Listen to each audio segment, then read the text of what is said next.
على رأس المكرمين النهاردة في الدورة 17 من مهرجان أوسكار إيجيبت، طبعا فنان قدير له أعمال فنية كثيرة، الحقيقة علامات في الدراما المصرية والعربية.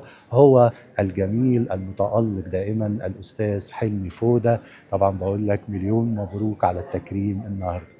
ربنا يخليك يا استاذ محمد. اولا انا يعني لازم اكون احرص شيء ابدا بيه ان اقول لك حجه مبرور، ده ربنا حقيقي. يخليك. الحمد لله على السلامه الله وحجه يسلمك. مقبوله ان شاء الله، ويعني دايما كده الى مزيد من أشكرك، الرضا. الحقيقة كنت من أوائل ده المهنئين صحيح. ليا بالحج، صحيح. ودعيت لك على فكرة كتير في الحج. حبيبي. يا رب كده لو كنت حجيت قبل كده حجيت. تحج تاني، وكل السادة المشاهدين ربنا يكتبها لهم بإذن الله. ان شاء الله.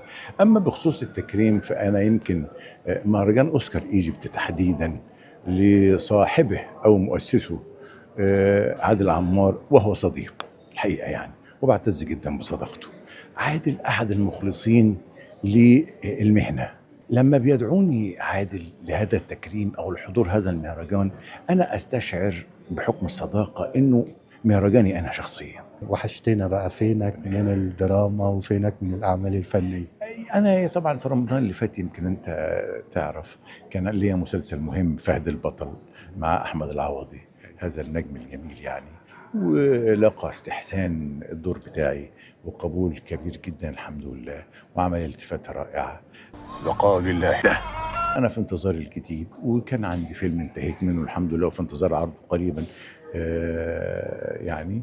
فان شاء الله يعني انا عارف انه بس لسه طبعا صعب ان هو لان لسه ورق بيتكتب في مسلسل مهم هيبقى ليا في رمضان القادم ان شاء الله، ان لم يكن اتنين يعني، بس حتى الان في مسلسل مؤكد ان انا اشارك فيه ان شاء فيلم الله. فريق العمل اللي مع حضرتك مين؟ مجموعه. اولا هو الفيلم من تاليف واخراج مخرج شاب اسمه احمد عياد الرشيدي، سكندري، مجتهد جدا، مبدع جدا.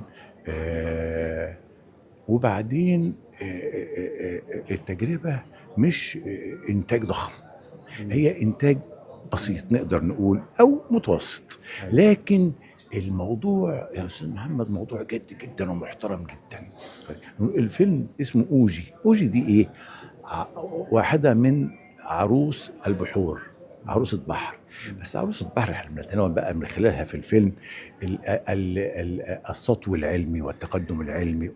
فيلم في خيال في يعني. خيال، في فانتازيا، في حته الحروب والسرقات العلميه وفي المكتشف وما يضر البشر لا موضوع مهم جدا. موضوع مهم طبعا. جدا جدا، فريق واعتقد العمل بقى موجوده معانا، الممثلين الفنانه الكبيره هاله فاخر، موجود محمد الصاوي، موجود ندى بسيوني، موجود انا، وفيه يعني نجمين هيبقوا ضيوف شرف لسه يعني، هم اللي هيتموا الباقه يعني ان شاء الله. فريق عمل يعني اعتقد محترم، وان والموضوع شاء الله يكون فيلم ان شاء الله، جامد يكسر ان الدنيا شاء الله، بإذن ان شاء الله. الله يا حبيبي.